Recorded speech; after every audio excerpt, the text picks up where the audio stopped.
Okay, buckle up, folks, because this one is a wild ride. I'm intrigued already. We're talking about a transportation system. A transportation system. Yeah, but get this? Okay. It's inspired by wormholes. Wormholes. Yeah. Seriously. Seriously, wormholes. We've got a white paper that lays out the whole concept. A white paper. Yeah, a white paper. And to make things even weirder, we've got some AI-generated conversations. AI now, too. Yeah, oh yeah, the AI dives deep into the technical weeds, you know. I can imagine. But wait, it gets even better. Even better. How? We've got a song. A song? About wormholes. About wormholes. I kid you not, a song. Your mission, if you choose to accept it, Go on. is to figure out how this system actually works, how we might actually use it in the real world, Okay, I'm listening. and what it has to do with Einstein-Rosen bridges. Einstein-Rosen bridges. This is getting complicated. I know, right? It's a lot to unpack. Well, before we get too deep into all that, maybe we should clarify something right off the bat. What's up? We're not talking about creating actual wormholes here. Yeah, good point. At least, not yet anyway. Yeah. This concept is more about taking inspiration. Inspiration. Yeah, inspiration from the theoretical framework of wormholes to solve a very real-world challenge. What challenge is that? Moving stuff around in space efficiently? Makes sense. I mean, rockets. Yeah, what about them? Well, they're cool, sure. Oh, absolutely. But they're also expensive. True. And they use a ton of fuel. Yeah, they guzzle it down. And let's face it, they're slow. Slow. Relatively speaking, maybe. Right, but compared to what this new concept is proposing, well, it's like rockets are saying, hold my space beer, I've got a better idea. So tell me, what is this better idea?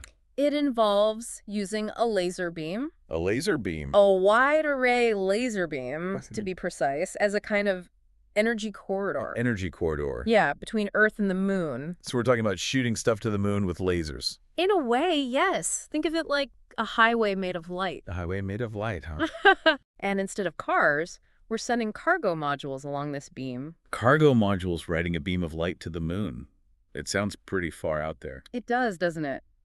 But like any good highway, this laser highway needs some serious infrastructure. Infrastructure in space. Like what? Well, the white paper breaks the system down into 4 key parts. Okay, let's hear them. First, you've got the emitter station, which is what creates and aims the laser beam.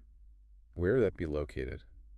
It would be situated in low Earth orbit, or maybe even in geostationary orbit. Geostationary orbit, so it would stay fixed above a certain point on Earth. Exactly. Just like those satellites that beam TV signals back down to Earth. Okay, I'm picturing it. And from there, the emitter station fires off this powerful laser beam, creating what they call the beam corridor. The beam corridor. Which acts like the lanes on our space highway, guiding the cargo modules towards the moon. So we've got our laser beam shooting off into space. What happens at the other end? At the other end, in lunar orbit, we've got the receiver station. The receiver station. It catches and stabilizes the beam. Making sure the cargo arrives safely. Okay. Like a catcher's mitt for a laser beam. Exactly. And then, of course, we've got the cargo modules themselves. These would be special modules, I imagine. Oh, yeah. Yeah. Specially designed to harness the energy from the laser beam for propulsion. Wow, riding a beam of light to the moon. It's mind-boggling when you really think about it. It really is. But you know what I find really cool about all this? What's that? It's not about inventing some brand new physics. Oh, It's about taking what we already know and using it in a completely new way. that's a really interesting point. The white paper focuses on 3 existing technologies: I'm all ears. laser systems, thermal management, and AI-guided navigation. So it's like taking the best tools from our toolbox and combining them to create something totally new. Exactly. Like, we already use lasers for all sorts of things. All sorts. Scanning groceries, eye surgery. Pretty amazing, really. But this is taking lasers to a whole other level. Well, think about the Breakthrough Starshot project. Breakthrough Starshot. That rings a bell. They're trying to use powerful lasers to propel these tiny spacecraft to another star system. Incredible. This system is kind of taking inspiration from that. Scaling it up for cargo between Earth and the moon. Precisely. But I imagine shooting a laser beam through space, that's got to create a lot of heat. You're not wrong.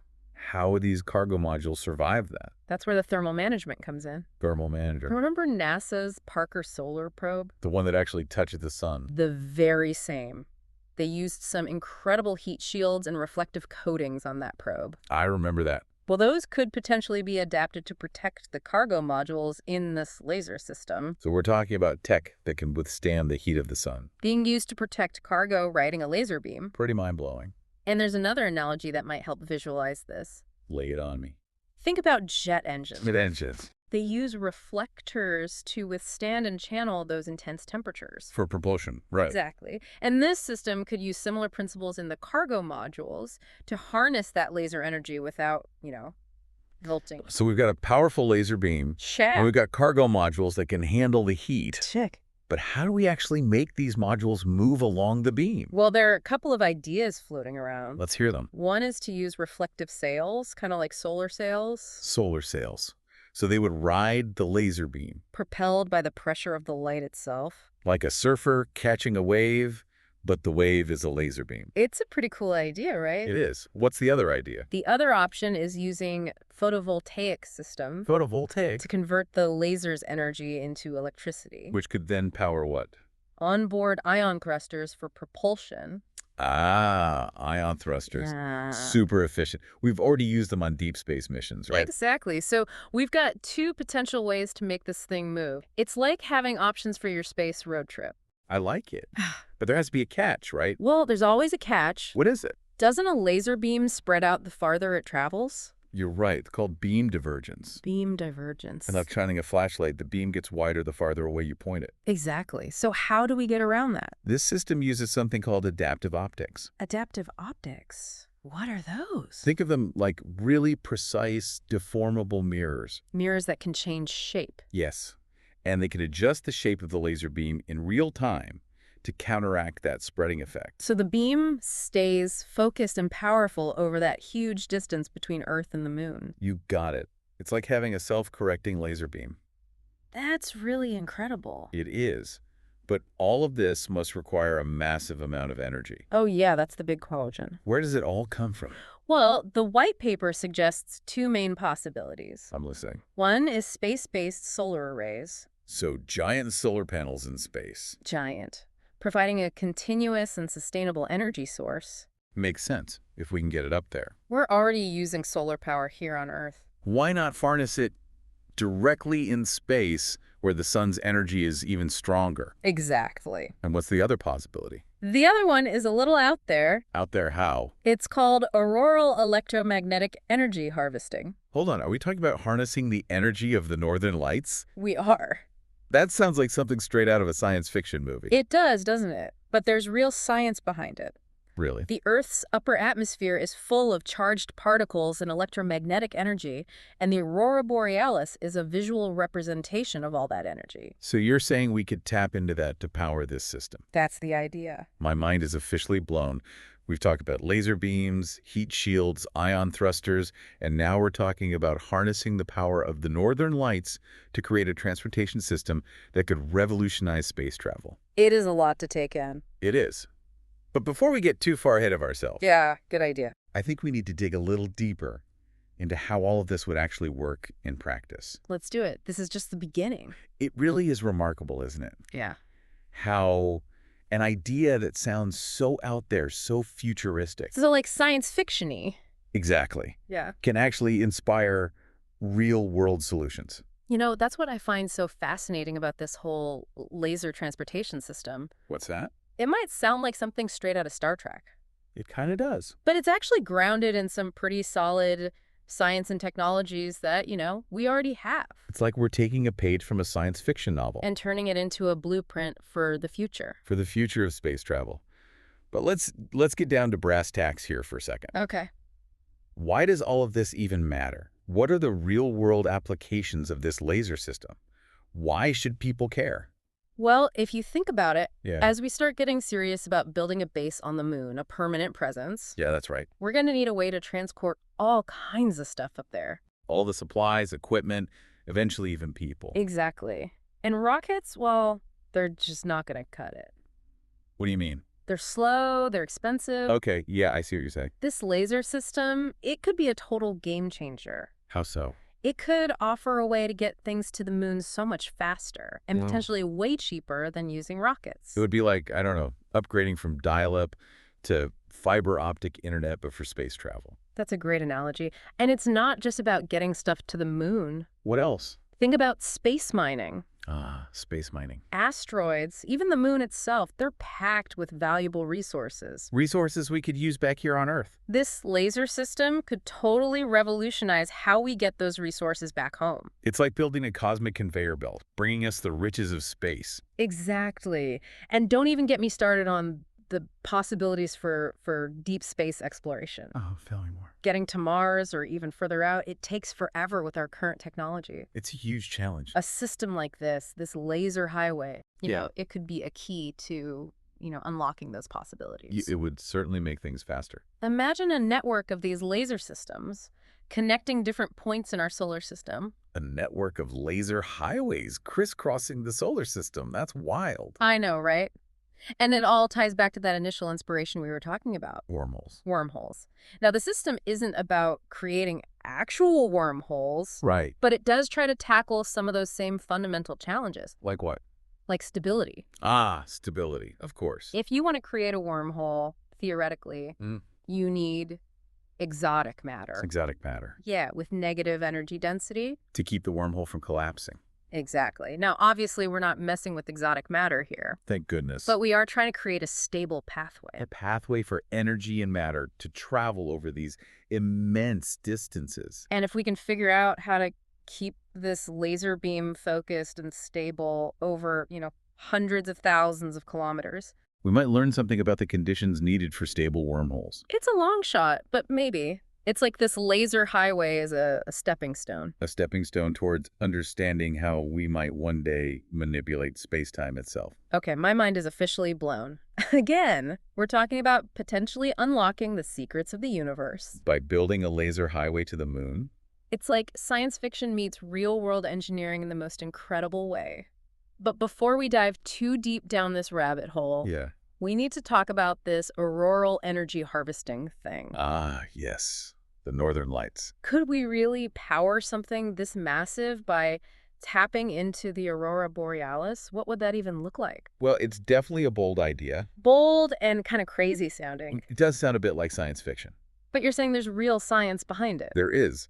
The Earth's upper atmosphere, it's incredibly dynamic and energetic. More energetic than I realized. And the aurora borealis, that's a visual manifestation of all that energy, those beautiful, shimmering curtains of light, So theoretically, we could capture some of that energy converted into a usable form, like electricity. and use it to power the laser transportation system. That's the idea. I mean, I know we can't just build a power plant and plug it into the northern lights. It's not quite that simple. But are you saying that we could develop technology to capture and harness that energy effectively? It's definitely a challenge. A huge challenge. But technological progress often happens in leaps and bounds. So what might seem impossible today? Could be achievable in the not-too-distant future. You know, it's kind of like solar power. What do you mean? A few decades ago, it was this niche, expensive technology. You know, it's becoming more and more mainstream. Maybe auroral energy harvesting will follow a similar path. It's a fascinating possibility. It really is. It reminds us that we shouldn't underestimate human ingenuity and our drive to explore and innovate. We've come so far in terms of space exploration, and who knows what amazing breakthroughs are just around the corner. I completely agree. But for now, I think we need to shift gears a bit Okay. and talk about those mind-bending Einstein-Rosen bridges. Wormholes. Yes, wormholes. I mean, how does this laser transportation system, something very tangible, something we can engineer, Right. how does it connect to these theoretical objects that warp the fabric of space-time? It's a great question, and it really gets to the heart of why this whole project is so captivating. I'm all ears. We might not be creating actual wormholes with this laser system, Okay. but we are, in a way, grappling with some of the same fundamental principles that govern their theoretical existence. So it's like by building this incredibly ambitious laser highway to the moon, we're taking baby steps toward understanding how to manipulate space-time. You could say that, yes. One of the biggest challenges with wormholes, theoretically, is stability. How to keep them from collapsing in on themselves. Exactly. Some theories suggest that you need exotic matter with negative energy density. To keep the wormhole's throat open. Precisely. Now, obviously, we're not dealing with exotic matter here, but we are dealing with the challenge of creating a stable pathway for energy and matter to travel over incredible distances. Okay, I see where you're going with this. The solutions we come up with to keep that laser beam focused and stable over the distance between Earth and the Moon. They could give us some clues about how to create stable wormholes. Potentially. It's a roundabout way of approaching the problem, but the underlying principles are surprisingly similar. Wow, that's heavy stuff. So we're not just building a transportation system, we're potentially unlocking clues to some of the universe's deepest mysteries. That's the beauty of science, isn't it? The journey of discovery often leads us to unexpected places. This deep dive has been one wild ride so far. We've explored the nuts and bolts of this laser transportation system, talked about its mind-blowing possibilities, and even touched on its connection to wormholes. It's been quite the adventure. It has. But I think it's time to bring things back down to earth for a moment Okay. and talk about something we haven't really touched on yet. What's that? The ethical implications of a technology this powerful. Ah, yes. That's an important point. I mean, if we can actually build this thing. If we can harness the power of lasers and potentially even the northern lights to propel ourselves across the solar system, We need to make sure we're doing it responsibly. we have a responsibility to consider the broader impacts of such a technology, both on society and on the environment. For example, who controls this technology? That's a key question. Who gets access to it? And what safeguards are in place to prevent it from being used for harmful purposes? These are all really important questions. Questions that we need to be asking right now at the very beginning of this exploration. It's like that old saying, with great power comes great responsibility. And the potential power of this laser transportation system is immense. We need to make sure that its development and deployment is guided by a strong ethical framework. A framework that ensures that this technology benefits all of humanity and that it protects our planet. Well said. Now, I know we've covered a lot already, but there's one more piece of this puzzle we need to talk about. Okay, what's that? AI-guided navigation. Yes, the brains of the operation. We can't just shoot a laser beam into space and hope for the best. We need a way to precisely guide those cargo modules along their journey. And that's where AI comes in. Exactly. AI-guided navigation would be absolutely essential. So it's like a self-driving system. For our space highway. I like it. But AI, while powerful, is still a tool. That's right. And like any tool, it can be used for good or for bad. A double-edged sword, as they say. How can we be sure that the AI guiding this laser transportation system is used ethically and responsibly? That's a critical question, and one that we need to address head-on. It sounds like we're not just talking about engineering challenges here, but also about some really profound philosophical questions. Questions about the nature of intelligence, about responsibility, about control. It's a lot to wrap our heads around. It is, but these are the conversations we need to be having as we venture further into the realm of AI and other advanced technologies. The future of space exploration, it's not just about building bigger and faster spaceships. It's also about ensuring that our technological advancements are aligned with our values. And that they contribute to a better future for everyone. A future where we explore the cosmos, not just with our minds and machines, but also with our hearts and our consciences. Okay, wow, that was a powerful statement. It's a truth that we need to keep in mind as we embark on this incredible journey of exploration and discovery. I completely agree. So we've explored the potential applications of this laser transportation system We've talked about the mind-boggling technological challenge, and the ethical considerations that come with wielding such a powerful technology. and we've even touched on its mind-bending connection to wormholes. But there's still one big question looming. What's that? Could this system, inspired by those theoretical shortcuts through spacetime, could it actually help us unlock the secrets to interstellar travel? Could it be the key to reaching those distant stars, those new worlds beyond our solar system? That's the ultimate question, isn't it? And while we might not have a definitive answer right now, the fact that we're even asking these questions, that we're daring to dream of such possibilities, It's incredible. it's a testament to the power of human imagination, our innate desire to explore, to understand the universe around us. It's a reminder that the journey is just as important as the destination. And who knows what incredible discoveries await us along the way. You know, it's wild to think. What's that? We started this deep dive talking about a transportation system inspired by, like, wormholes, those theoretical tunnels through space-time. Yeah. And somehow we've ended up talking about harnessing the energy of the northern lights to power it. It's been quite a journey. It has, from science fiction to cosmic energy harvesting. The boundless possibilities of human ingenuity, right? It's pretty amazing. I mean, Yeah. this whole auroral energy harvesting thing, Mm. could we really tap into the northern lights to power something as huge as this laser transportation system? It's a bold idea. Bold is an understatement. What would it even look like? Well, picture this. Okay. A network of satellites, Satellites. high above the Earth, positioned to capture the energy from the aurora borealis. So they're like giant solar panels, but instead of capturing sunlight, they're capturing the northern lights.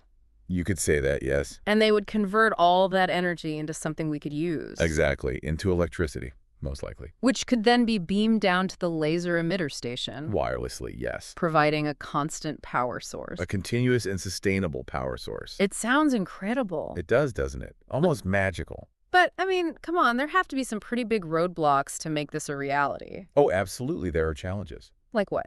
Well, for one thing, the aurora borealis, it's not exactly predictable. It's not like it's just always on. Exactly. It fluctuates, it moves around. So how would we deal with that? Well, we need systems that can adapt Adapt to the changes. to the variations in intensity and location, yes. So we'd need to store energy for the times when the aurora is less active.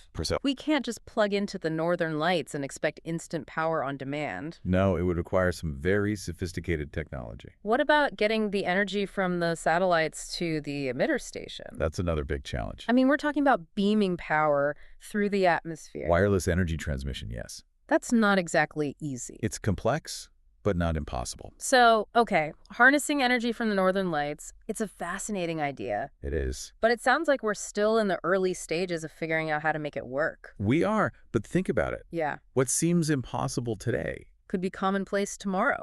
Exactly. Look how far we've come with things like solar energy. True, it used to be this expensive niche technology. And now it's becoming more and more accessible every day. So maybe auroral energy harvesting. It could follow a similar path. That's a pretty amazing thought. It is, and it's a testament to the power of human ingenuity, our drive to push the boundaries of what's possible. We've already come so far with space exploration. And who knows what amazing breakthroughs are still to come. I can't wait to find out.